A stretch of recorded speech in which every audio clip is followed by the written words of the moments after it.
কৃষ্ণ জগৎ পাতা, আর বিপক্ষে মা গান্ধারী দিয়েছে দর্শন। তারই কল্পনা মতে আমি কৃষ্ণ এ সভাতে আগেই বন্দনা করি প্রাণ গোবিন্দে গা তুলো চরণ। কোথায় তুমি প্রাণ গোবিন্দ, তুমি যোগাও তোমার আনন্দ, আমার হৃদয়ে মাঝে তুমি গ্রহণ করো আজ তোমারই আসন। তুমি আমার হৃদয়ে এসে ওগো কৃষ্ণ ঋষিকেশে, হৃদয় মন্দিরে বসে আমার মুখ দিয়ে করো কৃষ্ণ কথা আলাপন। আমি তার উপরে দিলাম ভার, তারে করলাম কর্ণধার, কাব্য সিন্ধু হব পার, অন্তরের একান্ত আকিঞ্চন। এইবার অসীম নামটি পরিহরি, শ্রীকৃষ্ণ নামটি ধরি, বিপক্ষে আছে মা গান্ধারী, যে প্রশ্নগুলো করেছে উত্থাপন। প্রথম প্রশ্ন করল দান, তুমি কৃষ্ণ ভগবান, আমার মরে গেছে 100 সন্তান, রাত্রিকালে কুরুক্ষেত্র রণ মণ্ডলে আমি দিলাম দর্শন। তুমি যখন এই সময় এলে কেন তুমি কুটিল হাসি দিলে? প্রথম প্রশ্ন নিল দলে করি উত্থাপন। মা, আমি তোমাকে দেখে ঠিক থাকতে পারি নাই, হাসি এসে গেছে আমার মুখে, কারণ মিথ্যা বকে কার্য নাই কখন। আমি কৃষ্ণ চিন্তামণি, আমি তো তোমাকে চিনি, তুমি গান্ধারী জননী, 100 জন্মের খবর তুমি জানো বিলক্ষণ। এই 100টি জন্ম ধরে তুমি জন্ম নিয়েছ কবে কার ঘরে, এ তুমি জানো তোমার সাধনার জোরে। তুমি মহিয়সী মহিলার একজন, আমার কাছে বলো দেখি, 1 জন্মের খবর জানা মানুষ ওই রকম ছেলে মরিয়ে গেলে হাউ মাপ করে কাঁদে নাকি? তারা মনে করে বিবেচনা চিরকাল তো মানুষ থাকে না, যার যার কর্মফলে সময় এলে যায় চলে। তার আত্মিক মঙ্গলের কারণে ঈশ্বরের চরণে 2 ফোঁটা চোখের জল ফেলতে পারে। কিন্তু তুমি যেভাবে করো কান্নাকাটি, আরে কপাল রে, সারা গায়ে মাস্ক, ওই কুরুক্ষেত্রের মাটি গড়াগড়ি করিয়ে মাটিতে যেতে তোমার গা ভরিয়ে মরে আমার ছেলে মরে গেছে রে। এর কয় কোন কুয়ারা? সাধারণ নারী যারা, সাধারণ মানুষ যারা সন্তান হারা হয়ে পাগল হয়ে ঘুরে তারা, কিন্তু তোমার তো নয় সে ভাবধারা। তুমি গান্ধারী জননী, আমি কৃষ্ণ চিন্তামণি, তোমাকে আমি চিনি, তোমার 100 জন্মের খবর আছে জানা, 1 জন্ম না হয়ে। আমি অসীম সরকার, একটা কথা বলা দরকার, ভূমিকার মধ্যে থেকে সে কথা বলা নাহি যায়। আমার সেই ঘটনা মনে পড়ে বলি আমি আপনাদের ধারে, আপনারা দয়া করে একটু শুনুন মহাশয়। নিশ্চয়ই আছেন যারা বিদ্বস্ত শুনেছেন শ্যামাচরণ লাহিড়ির কথা, শুনেছেন তো? শ্যামাচরণ, যোগীরাজ শ্যামাচরণ লাহিড়ি। আমি তারই একটা উদাহরণ দিচ্ছি, শোনেন নরনারী। তার একটি মাত্র সন্তান ছিল বসুধায়। সেই সন্তানকে এত ভালোবাসত, নিজে স্কুলে নিয়ে আসতো, আবার স্কুল ছুটি দিলে বাড়ি নিজে নিয়ে যেত। এইভাবে ভালোবাসা দিয়ে তাকে মানুষ করত। সে যখন ক্যালকাটা ইউনিভার্সিটিতে MA পড়ে, তখনও ছাতাডারে মাথার পরে ধরে নিজে শ্যামাচরণ লাহিড়ি তারে নিয়ে যায় বিশ্ববিদ্যালয়ে অধ্যয়ন করাবার তরে। বাবাটা কেমন বোঝেন? যখন সে MA পরীক্ষা দিল, পরীক্ষার পরে যখন রেজাল্ট বের হয়েছে, বের হবার দিন first class, first gold medalist সে, এই রেজাল্ট হলো। ওই রেজাল্টও বের হলো, ওই সময় হঠাৎ ছেলেটা হার্ট অ্যাটাক করে মারা গেল। এবার কি হবে? ওই বাবা পাগল হয়ে যাওয়ার কথা না? কি কন আপনারা, কি কন? যে বাবার যে ছেলে ছোট সময় যাবে স্কুলে, তাও বাবার সাথে না গেলে জুড়াই না বাবার প্রাণ। সেই ছেলে ফার্স্ট ক্লাস ফার্স্ট MA-তে পেল, সেই টাইমে মারা গেল। তাই তার অবস্থা কেমন হওয়ার দরকার ছিল একটু ভাবেন জ্ঞানবান। ক্যালকাটা ইউনিভার্সিটির অধ্যাপক যারা মনে মনে ভাবতে লাগলো তারা শ্যামাচরণ লাহিড়ী তো যাবেই মারা, কারণ এই অবস্থায় তার ছেলে যখন মারা যায় তা আমরা 12 জন অধ্যাপক গিয়ে তাকে যদি একটু বুঝিয়ে সুঝিয়ে শান্ত করা যায়, এই কথা চিন্তা করে 12 জন অধ্যাপক একত্তরে ধীরে ধীরে শ্যামাচরণের বাড়ির দিকে ধায়।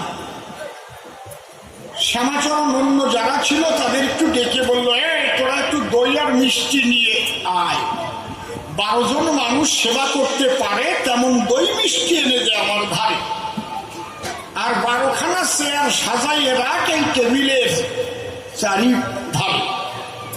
12খানা চেয়ার যখন সাজাইয়ে দিল আর টেবিলে দই মিষ্টি নিয়ে শ্যামাচরণ ছিল, উনি চেয়ারে বসে আছে, পা ঝুলাচ্ছে।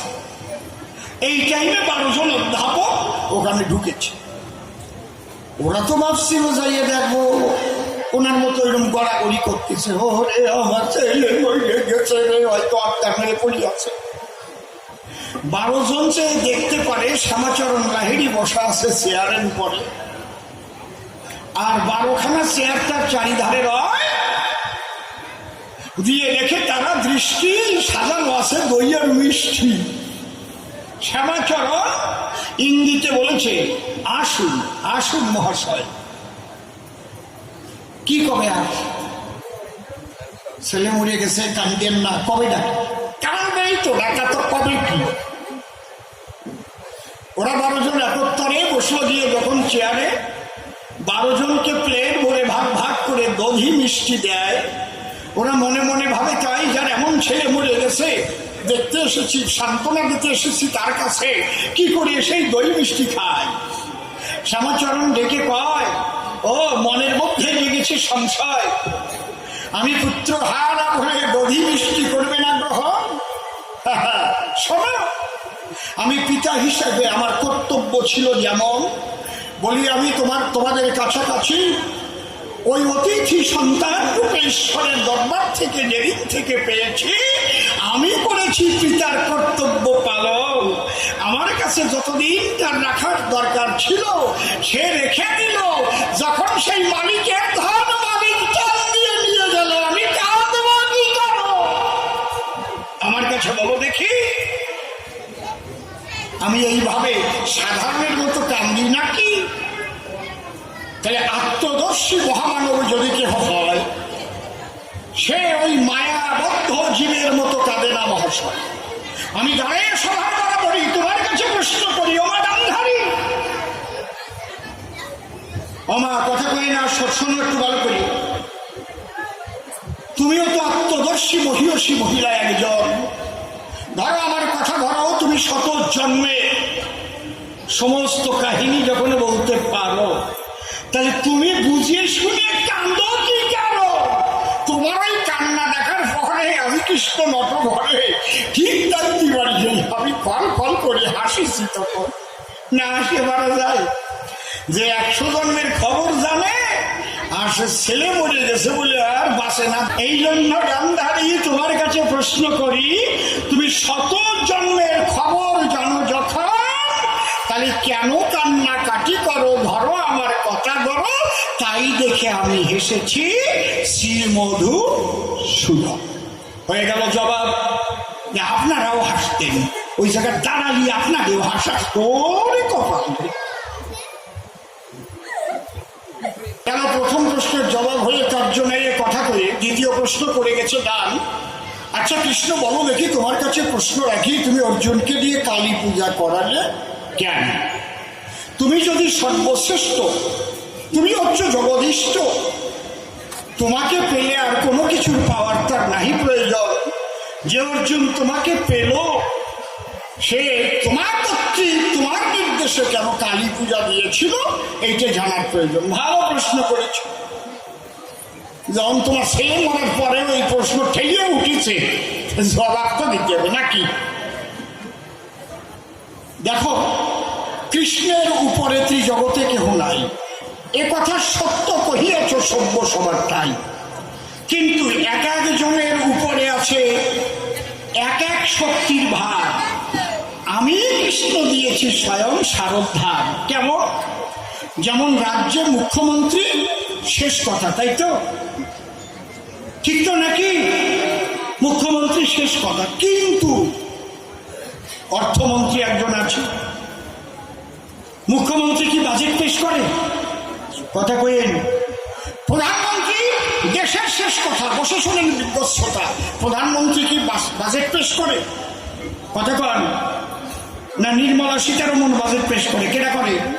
হ্যাঁ, কায়দা আছে।